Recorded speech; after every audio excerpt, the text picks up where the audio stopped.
Eu quero agradecer em nome do escritório, em nome de Levi Salomão, a generosidade do Pedro Malan e de Marcos Mendes por ter aceitado conversar conosco hoje à tarde. O nosso encontro tem uma pergunta-tema, todos receberam um flyer com essa provocação inicial. A pergunta-tema é Brasil e o desafio fiscal, como avançar? Pois bem, o ângulo que nós propomos para a nossa discussão de hoje à tarde é se está presente no Brasil um grau minimamente suficiente de convergência, de coesão social, de capital cívico, para me valer de uma outra expressão, a expressão que André Lara Rezende usou em outro momento, em outro contexto, mas que também é valiosa para a discussão que temos hoje.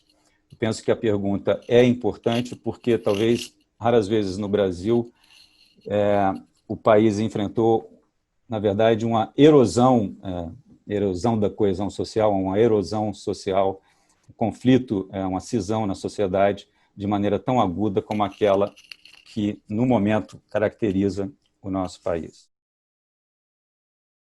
Já que ele mencionou a dificuldade, citando o Marcos Mendes, a dificuldade de obter consensos, que eu faço e sempre fiz uma distinção entre consenso, que eu acho que é uma palavra elusiva no contexto de um país com a complexidade e a diversidade do Brasil.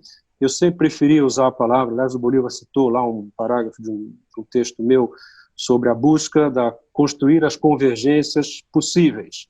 E é o esforço que eu acho que qualquer pessoa que tem espírito público hoje no Brasil deve estar empenhado em fazê-lo na medida das suas possibilidades, do seu tempo, da sua disposição, energia e idade. Eu espero, uma das razões da minha, para usar um termo do Ariano Suassuna, que disse que não era, eu achava o pessimista um chato e o otimista um mal informado, ele usava a expressão que ele preferia o realismo esperançoso, que é uma expressão que eu acho mais adequada também, tenho usado desde então, e vi que o Loio, sendo pernambucano, usa com muito mais propriedade, pode citar um conterrâneo, o Everardo Maciel aqui presente também, que nunca abandonou o seu realismo esperançoso, espero que nunca abandone nas décadas de vida que ainda tem pela frente. O fato é o seguinte, é preciso que as novas gerações se interessem por esse tipo de questão, senão é difícil imaginar que a pergunta do Bolívar, se estão dadas as condições, se prevalecer um certo desalento, desencanto, um certo ceticismo, às beiras do cinismo em certos casos, e pessoas que digam os políticos são todos a mesma coisa, ninguém me representa. Isso aí é uma receita para você não conseguir avançar na direção da pergunta do Bolívar, se estão dadas as condições para avançar nas reformas do Brasil. A resposta seria não estão, se essa questão do ceticismo, cinismo, desalento, desencanto, desinteresse se aprofundar, se consolidar entre nós, e nós teremos mais uma vez uma expressão que já foi usada com frequência por vários, é assim a nossa propensão a adiar o nosso futuro. É um futuro que nós estamos sempre perseguindo e ele está com frequência sendo adiado, mas agora nós estamos correndo um risco maior. Nós estamos envelhecendo com enorme rapidez, nosso bônus demográfico está a se exaurir. Daqui a 20 anos, final da década dos 40, a população brasileira de mais de 60 anos representará 30% do total, de mais de 65, 25%, é a única que estará crescendo desde então. Então, serão exponencialmente crescentes os problemas com previdência e gastos com saúde de uma população rapidamente em processo de envelhecimento, como é o caso do Brasil. Eu não quero terminar com nenhuma visão assim negativa, eu volto ao realismo esperançoso. Como eu vi que o Brasil se ergueu à altura desses desafios em várias vezes no passado, eu não vejo por que não seja possível fazê-lo de novo, agora. E isso significa que cada um de nós, cada um ao seu jeito, seu estilo, conjunto, tem que pensar qual é a maneira que pode, com o espírito público, contribuir, eu volto a usar a expressão e eu termino aqui, para a busca das convergências possíveis nas discussões. São inúmeras, às vezes é difícil escolher qual é a prioridade, mas quando tudo é prioritário, nada é prioritário, a busca das convergências que sejam possíveis de construir ao longo do tempo, porque elas não são dadas naturalmente, elas não caem, não surgem naturalmente de um solo fértil, como cogumelos em solo fértil molhados por uma chuva de verão. Desculpe ter passado o tempo aí, Bolívar, mas às vezes eu me entusiasmo, assim, é coisas da idade avançada, você me perdoe, perdoem a todos. Pedro, sua idade não é avançada, seu entusiasmo é antigo, sempre nos motivou muito, é muito bom ouvi-lo com a lucidez e clareza habituais e tendo por objeto temas sempre tão relevantes. Obrigado, Pedro. Não vou comentar mais o que acabo de ouvir de você, que é tão interessante e importante, porque nós temos tempo limitado. Eu gostaria de dizer que é um bom problema. Não é um bom problema, é um problema, ponto, que é não termos muito tempo.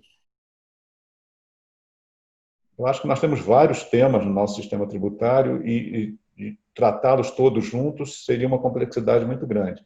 Eu acho que a reforma que está se colocando, tanto a reforma hoje apresentada pelo ministro Paulo Guedes, quanto a reforma que está tramitando lá na Câmara, tem por objetivo resolver problemas de eficiência da economia que reduzem a produtividade da economia, impedem o investimento nos locais mais produtivos, fazem as empresas escolherem métodos produtivos mais atrasados porque pagam menos impostos, induzem empresas a produzir internamente o que seria mais eficiente comprar fora por conta de economia de impostos, uma série de problemas relativos a contencioso. Esse é um bloco de reforma que não conflita com a agenda da progressividade que tem que ser tratada no seu próprio terreno. Não dá para tratar tudo junto e não pode colocar uma reforma contra a outra, né? Com relação à fala do Murilo, e um pouco respondendo o Edmar também, que o ponto central é o que fazer com a questão fiscal frente à necessidade de um aumento da proteção social, eu acho que é uma grande oportunidade que nós temos de redesenhar a nossa proteção social de forma mais eficaz. E quais são as não soluções, as soluções que não são adequadas? Por exemplo, perpetuar o auxílio emergencial. Primeiro que o custo é não suportável. Hoje ele custa uma previdência social por mês. A previdência social, o RGPS gasta 56 bilhões por mês, o auxílio emergencial está gastando 50. Então é claramente não sustentável. A outra questão é que nós temos públicos diferentes para essa política assistencial. Fazendo uma resposta de forma esquemática, nós temos aquelas pessoas muito pobres que não conseguem gerar renda, que são o público típico do Bolsa Família, e para esse público tem que ser transferência de renda. Nós temos um outro público que foi afetado agora pela pandemia, que são os informais, os conta próprias, que esses têm capacidade de gerar renda, mas o problema principal deles é vulnerabilidade a riscos, seja riscos sistêmicos ou riscos individuais. E para essas pessoas é mais importante do que dar renda, dar dinheiro, é dar um seguro para um momento de inatividade, para um momento em que ele tem que interromper a atividade dele. Então, dá para redesenhar uma política com instrumentos específicos próprios para cada grupo diferente. Agora, onde arrumar dinheiro, realmente, o que a gente pode fazer é acabar com a bônus salarial, acabar com o seguro-defeso, acabar com o salário família, que são programas pouco focados nos mais pobres, e isso permitiria você sair de um programa hoje na faixa de 30 bilhões para 50 e poucos bilhões. Não é muito, mas você poderia fazer um desenho passível de ser expandido à medida em que as condições fiscais melhorem.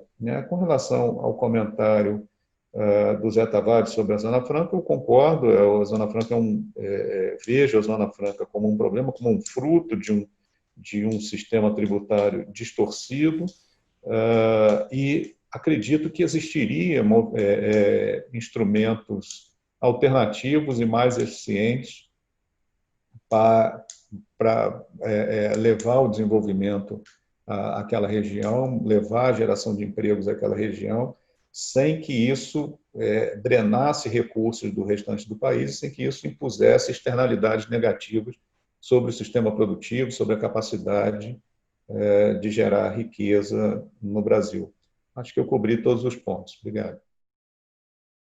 Nós vamos enfrentar uma escolha de Sofia o ano que vem e nos próximos anos, né? Ou voltar à política de juros altos para manter o nosso equilíbrio interno com a meta de inflação, mas também o equilíbrio externo com alguma estabilidade cambial, que vai ser muito ruim, tanto do ponto de vista econômico como político e social, inapropriado, depois de uma década de crescimento perdido e inflação e dívida 40 pontos do PIB maiores, né? A outra alternativa seria tentar conviver com inflação alta e juros baixos e sem desequilíbrio cambial, mas para isso a gente precisaria fechar a conta de capital, como a Argentina fez, né? Então, ambas são voltas aí ao passado, uma um passado mais distante, outra um passado mais recente, né? Então, eu acho que é muito importante fazer uma trajetória aí de volta à consolidação fiscal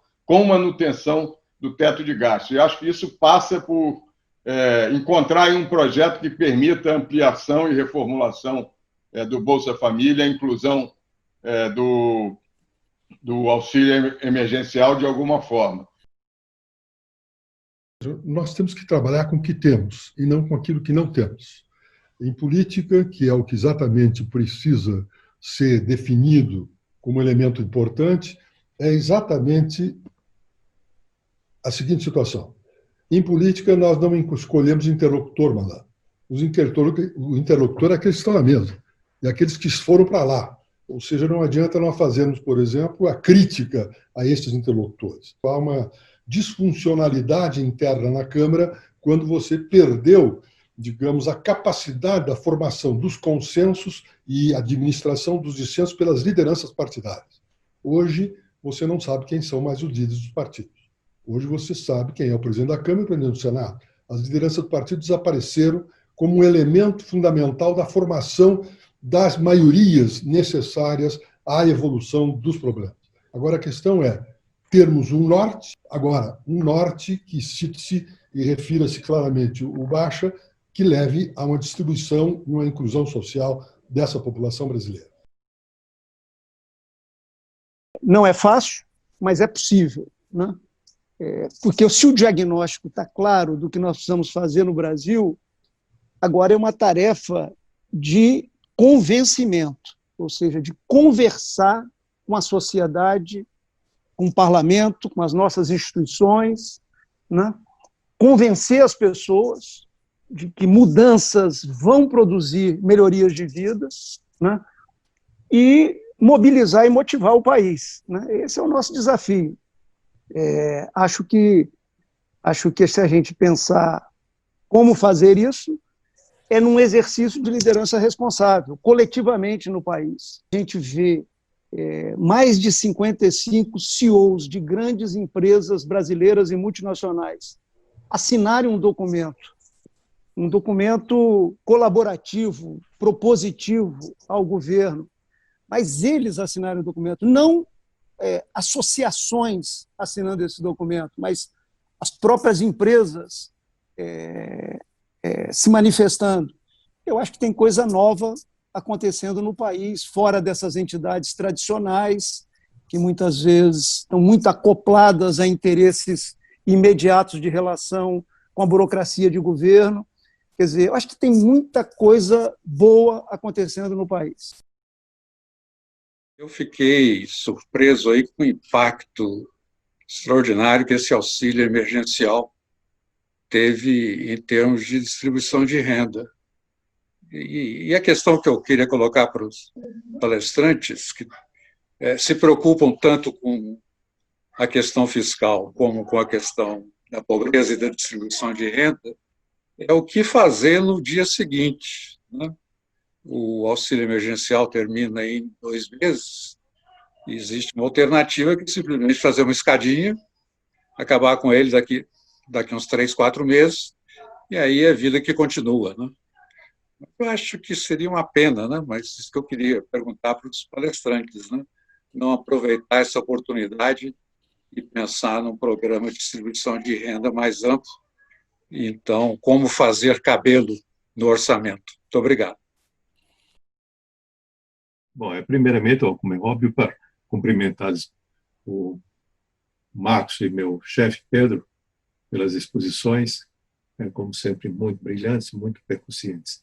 E apenas para fazer um pequeno comentário em assunto mais especificamente do que eu costumo lidar, quando o Marcos Mendes fez menção, falou na reforma tributária e falou 3 assuntos de reforma tributária. Ele falou de custo de conformidade, ele falou sobre litígios, eu já não me recordo exatamente a expressão que ele utilizou, e falou sobre contencioso, para ser mais preciso, e interferência nas decisões de investimento. Eu faria um comentário para dizer assim, custos de conformidade são relacionados com a administração tributária e burocracia. É um assunto autônomo e específico. É a desburocratização tributária. Contencioso, no meu entender, é o maior problema tributário do Brasil e tem a ver com a patologia do processo tributário. Eu não vou entrar em detalhes, mas eu fico agradavelmente surpreso verificar essa observação do Marcos. Realmente, esses são 2 problemas essenciais que não integram o debate tributário no Brasil. Eu tenho feito um esforço muito grande para introduzir isso, mas ninguém quer debater esse assunto como se quer existisse. Bolívar, foi um prazer estar aqui, realmente parabéns pela organização e pelas presenças. Eu certamente estou na cota dos alunos, embora dos alunos juvenis, não dos profissionais, como o nosso governador Artung. Mas só queria destacar um ponto que o Pedro mencionou rapidamente sobre as reformas micro, e acho que casa um pouquinho com o que o Everardo falou agora há pouco. É muito difícil fazer grandes reformas sem o executivo liderando, né? E apesar do executivo estar em busca de uma reformatação, vamos chamar assim, não tenho certeza que ele conseguirá exercer o papel que é necessário numa democracia como a nossa para que grandes reformas sigam adiante. Então, temo que o Congresso sozinho, ou enfim, mesmo com o auxílio da sociedade, não consiga fazer tudo que é necessário no macro. E acho que há muitas coisas no micro que podem ser viáveis. Acho, inclusive, que o governo, nessa parte, tem mais eficiência. De modo que acho que esse é um caminho possível de reformas, como, por exemplo, a do contencioso tributário, que o Everaldo acabou de mencionar, e talvez do contencioso em geral, mas, enfim, da litigiosidade da nossa sociedade. Mas acho que tem muitas coisas para fazer em termos de reformas aparentemente menores, mas com eficácia na eficiência, com resultados importantes na eficiência do Brasil como sociedade, como receptor de investimentos, especialmente internacionais. Você tem hoje uma predominância na despesa pública dos gastos de pessoal e dos gastos previdenciários. Portanto, atacar essa questão de manter as despesas dentro do teto pressupõe ou voltar à reforma da Previdência, uma reforma bem mais dura do que foi feita, o que me parece, enfim, difícil de imaginar politicamente no curtíssimo prazo, mas talvez necessário, ou se atacar de frente, com coragem, com energia, as corporações e a evolução da despesa de pessoal do setor público. E isso requer não só buscar construir no dissenso, mas realmente construir apesar do dissenso, porque haverá muita resistência, e a resistência não só política, mas também do judiciário. Não vejo nada acontecendo de importante, a não ser, digamos, os diagnósticos que são corretos e reiterados, e me parece, por último, frisar que me parece ser um tema de abordagem multidisciplinar, onde economistas, juristas, políticos vão ter que interagir para encontrar uma solução. tema que mais me chama a atenção é esse tema de como construir o consenso político, né? Quer dizer, não um consenso, como chegar a ao que é possível, né? Ao entendimento que é possível, né? Que é a proposta do Pedro Malan.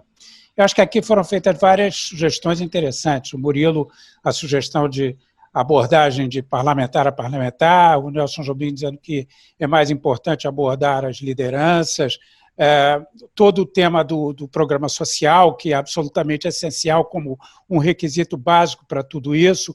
O Pedro Malan sugeriu a ideia de cada um de nós procurar no seu campo de trabalho buscar algum papel, né? Expressar as suas propostas, as suas ideias, mas eu devo dizer que eu fico sempre achando que tudo isso ainda é insuficiente, que há algo na falta de um entendimento da sociedade brasileira que ficou grande demais e que, de alguma forma, a procura de uma solução que nos leve a um mínimo entendimento, eu acho que ainda não está à mão. Eu quero concluir de novo reiterando o meu realismo esperançoso, Olá Suassuna, de que é possível, desejável, que nós temos recursos humanos, técnicos, materiais, morais e capacidades para fazê-lo, se for possível, um mínimo de coordenação que ora nos falta. Queria agradecer muito a participação, poder ter participado desse encontro com vocês e gostaria que tivéssemos outros num futuro não muito distante, porque os próximos 2 anos vão ser fundamentais para definir o restante dessa década e talvez o início dos anos 30. Daí a importância de conversas como essa. Muito obrigado, Bolívar, ao escritório Levi Salomão, ao Marcos Mendes e a todos que nos ouviram, e ao deputado também. Muito obrigado pela sua presença, deputado. Pedro Malan, muito obrigado. Hoje é um dia prestigioso, feliz na história do nosso escritório.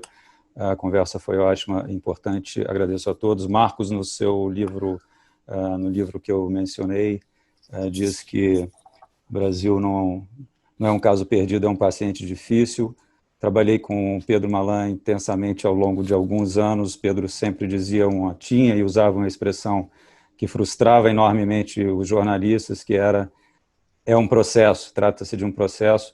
Confesso que 25 anos depois, confesso alguma frustração com o fato de ver que o processo caminha mais lentamente do que o Brasil desejaria ou precisaria. Pedro também tinha uma outra expressão que me marcava muito, eu ouvi algumas vezes, e é uma expressão, uma ideia, uma noção muito importante de quem, naquele momento como ele, eu também, e vários dos que estamos aqui, trabalhávamos no governo, que nós nos empenhamos a cada dia para deixar, ao final da nossa responsabilidade, do nosso período aqui, deixar para os cidadãos, filhos, netos, para o país, um país melhor do que aquele que encontramos. Isso, naquele meu momento de vida, 25, 27, 30, 33 anos, me parecia óbvio, e constato com tristeza que não é necessariamente óbvio, não tem sido necessariamente o caso. Mas eu não quero terminar esse nosso encontro tão importante, memorável, com palavras pessimistas. Eu prefiro o realismo esperançoso cunhado por Ariano Suassuna, que eu admiro enormemente, e lembrado aqui por Pedro Malan. Obrigado a todos, vamos encerrar o nosso encontro de hoje. Foi um prazer estar aqui.